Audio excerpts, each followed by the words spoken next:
നമസ്കാരം. മലയാളി വാർത്തയിലേക്ക് സ്വാഗതം.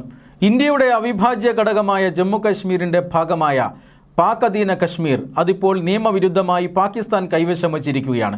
അതുകൊണ്ടാണ് അതിനെ നമ്മൾ പാക് അധീന കശ്മീർ എന്ന് വിളിക്കുന്നത്. പാക് അധീന കശ്മീരിൽ ഇപ്പോൾ സ്ഥിതിഗതികൾ രൂക്ഷമായിക്കൊണ്ടിരിക്കുകയാണ്. വലിയ ബഹുജന പ്രക്ഷോഭം തന്നെ അവിടെ ഉയർന്നു വരുന്നുണ്ട്. ആ ബഹുജന പ്രക്ഷോഭത്തിൻ്റെ കേന്ദ്രമായി പാക് അധീന കശ്മീരിൻ്റെ ഒരു പ്രധാനപ്പെട്ട നഗരമായ റാവൽകോട്ട് മാറുകയാണ്. റാവൽകോട്ട് നഗര ഹൃദയങ്ങൾ മുഴുവൻ കത്തിയെരിയുകയാണ്. പ്രക്ഷോഭകർക്ക് നേരെ വലിയ ക്രൂരമായ അതിക്രമമാണ് അവിടുത്തെ പോലീസും പട്ടാളവും എല്ലാം കാട്ടുന്നത് എന്ന വിവരമാണ് ഇപ്പോൾ പുറത്തു വരുന്നത്. കഴിഞ്ഞ ജൂലൈ മാസം 27-ാം തീയതി 5000-ത്തിലധികം ജനങ്ങൾ പങ്കെടുത്ത ഒരു മാർച്ചാണ് റാവൽകോട്ടിലേക്ക് നടന്നത്. ഈ മാർച്ചിന് നേരെയാണ് പോലീസ് അതിക്രൂരമായ ആയുധ പ്രയോഗം നടത്തിയിരിക്കുന്നത്.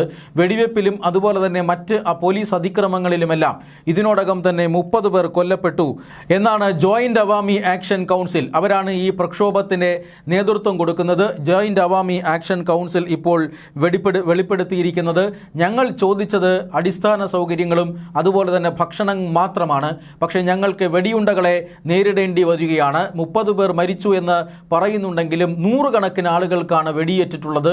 100 കണക്കിന് ആളുകൾ ശരീരത്തിൽ വെടിയുണ്ടകളുമായി ആശുപത്രികളിൽ ചികിത്സയ്ക്കെത്തുന്നു എന്നാണ് ലഭിക്കുന്ന വിവരം. അതായത് ഡോക്ടർമാർ തന്നെ ഇക്കാര്യം പറയുന്നുണ്ട്. ഈ ആശുപത്രിയിൽ എത്തുന്നവരുടെ എണ്ണം അത് യഥാർത്ഥത്തിൽ വെടികൊണ്ട് കൊള്ളുന്നവരുടെ എണ്ണത്തേക്കാൾ കൂടുതലാണ്, അല്ലെങ്കിൽ എണ്ണത്തേക്കാൾ വളരെ കുറവാണ് എന്നാണ് ഇപ്പോൾ ആശുപത്രികൾ വിലയിരുത്തുന്നത്. കാരണം ജോയിന്റ് അവാമി ആക്ഷൻ കൗൺസിലിനെ പാകിസ്ഥാൻ ഭരണകൂടം നിരോധിച്ചിട്ടുണ്ട്. അതുകൊണ്ട് തന്നെ വെടിയേറ്റ് ആശുപത്രിയിൽ ചെന്നാൽ അവർക്കെതിരെ കേസുകളും മറ്റും എടുക്കാനുള്ള സാധ്യതയുണ്ട്. അതുകൊണ്ട് തന്നെ രഹസ്യമായി മറ്റ് ചില ചികിത്സാ കേന്ദ്രങ്ങളിലെത്തി വെടികൊണ്ടവർ ചികിത്സ തേടുന്നു എന്നാണ് ലഭിക്കുന്ന വിവരം. അത്രമാത്രം ക്രൂരമായ അതിക്രമമാണ് പാക് പട്ടാളവും പോലീസും ചേർന്ന് പാക് അധീന കശ്മീരിലെ ജനങ്ങൾക്ക് നേരെ പ്രയോഗിക്കുന്നത്. ഇതിനെ ഇന്ത്യ അതിശക്തമായി തന്നെ അപലപിച്ചിട്ടുണ്ട്. തീർത്തും മനുഷ്യത്വരഹിതമായ സമീപനമാണ് പാകിസ്ഥാൻ ജനങ്ങൾക്ക് നേരെ പാകിസ്ഥാൻ ഭരണകൂടം കാട്ടുന്നത് എന്നാണ് ഇന്ത്യൻ വിദേശകാര്യ മന്ത്രാലയത്തിൻ്റെ ആരോപണം. ശരിക്കും 2 യഥാർത്ഥ കാരണങ്ങളാണ് ഈ പ്രക്ഷോഭത്തിന് പിന്നിലുള്ളത്. അതിലൊന്ന് ഈ അടിസ്ഥാന സൗകര്യ വികസനം തന്നെയാണ്. പാകിസ്ഥാൻ അധിനിവേശ കശ്മീരിലെ ജനങ്ങൾക്ക് ആവശ്യത്തിനുള്ള അടിസ്ഥാന സൗകര്യം ലഭിക്കുന്നില്ല എന്ന് മാത്രമല്ല, അവരുടെ ജീവിതം അത് വളരെയധികം ക്ലേശകരമായി മാറുകയാണ്. അതിൻ്റെ ഏറ്റവും പ്രധാനപ്പെട്ട കാരണം വിലക്കയറ്റം തന്നെയാണ്.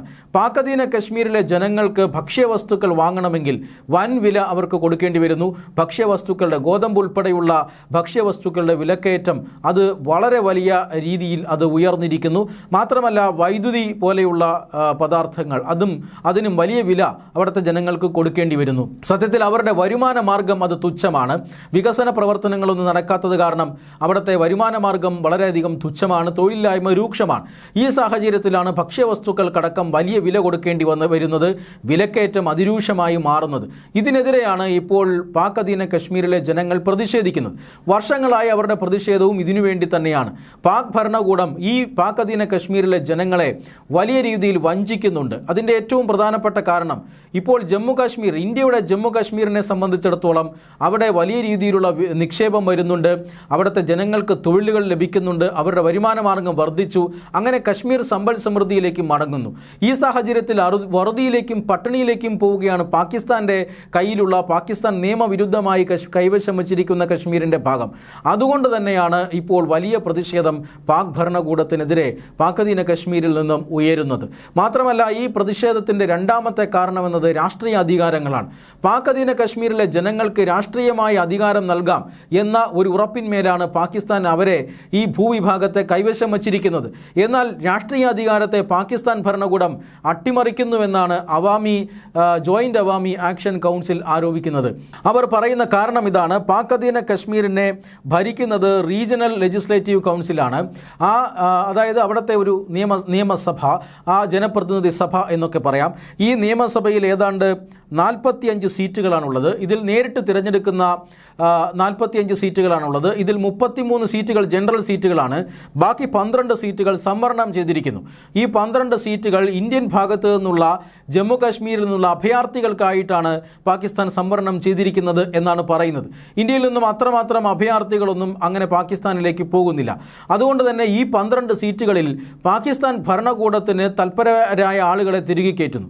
അങ്ങനെ ഈ 12 സീറ്റുകളെ പാകിസ്ഥാൻ ഭരണകൂടം ജനവിധി അട്ടിമറിക്കാനായി ഉപയോഗിക്കുന്നു. ഈ 12 സീറ്റുകൾ മാനിപ്പുലേറ്റ് ചെയ്തുകൊണ്ട് തെരഞ്ഞെടുപ്പിനെ അട്ടിമറിക്കാൻ ഇവർ ഉപയോഗിക്കുന്നു എന്നാരോപിച്ചാണ് പാക് അധീന കശ്മീരിൽ ഇപ്പോൾ തെരഞ്ഞെടുപ്പ് നടക്കുകയാണ്. 1ഉം 2ഉം ഘട്ട തെരഞ്ഞെടുപ്പുകൾ നടന്നു കഴിഞ്ഞിരിക്കുന്നു. 3ാം ഘട്ട തെരഞ്ഞെടുപ്പ് ഈ മാസം നടക്കാനിരിക്കുകയാണ്. പക്ഷേ ഈ അക്രമ സംഭവങ്ങൾക്കിടയിൽ എങ്ങനെയാണ് തെരഞ്ഞെടുപ്പ് നടക്കുക എന്നറിയില്ല. എങ്ങനെ തെരഞ്ഞെടുപ്പ് നടന്നാലും 12 സീറ്റുകളെ ഉപയോഗിച്ചുകൊണ്ട് ഇത്തരത്തിൽ ജനവിധിയെ അട്ടിമറിക്കാൻ പാകിസ്ഥാൻ ഭരണകൂടം ശ്രമിക്കുന്നു എന്നാണ് ഇപ്പോൾ ഈ പ്രക്ഷോഭകാരികൾ ആരോപിക്കുന്നത്. അതിൽ കൂടാതെ 8ഓളം വരുന്ന നോമിനേഷൻ സീറ്റുകളുമുണ്ട്. ഇതെല്ലാം ഉപയോഗിച്ചുകൊണ്ട് അസംബ്ലി ഭരണകൂടത്തെ പാക് അധീന കശ്മീരിൻ്റെ ഭരണകൂടത്തെ പാകിസ്ഥാൻ അട്ടിമറിക്കുകയാണ്. ഇതിനെതിരെ കൂടിയാണ് ഇപ്പോൾ വലിയ ജനകീയ പ്രക്ഷോഭം പാകിസ്ഥാനിൽ നടക്കുന്നത്. എന്നാൽ പാക് അധീന കശ്മീരിലെ ഈ ജനങ്ങളുടെ പ്രക്ഷോഭത്തെ ശക്തമായി തന്നെ അടിച്ചമർത്താനാണ് ഇപ്പോൾ പാകിസ്ഥാൻ ശ്രമിച്ചുകൊണ്ടിരിക്കുന്നത്. കാരണം ഇന്ത്യയുടെ ഇടപെടൽ അവർ ആഗ്രഹിക്കുന്നില്ല. ഇന്ത്യ ഈ ഘട്ടം പ്രയോജനപ്പെടുത്തിക്കൊണ്ട് ഏതെങ്കിലും ഇടപെടൽ നടത്തിയാൽ പാക് അധീന കശ്മീർ ഇന്ത്യ തിരിച്ചുപിടിക്കാനുള്ള സാധ്യതയുണ്ട്. ഇപ്പോൾ പാക് അധീന കശ്മീരിന് വേണ്ടി എന്തും ചെയ്യുമെന്ന് പ്രതിജ്ഞ ചെയ്തിരിക്കുന്ന സർക്കാരാണ് ഭാരതം ഭരിക്കുന്നത്.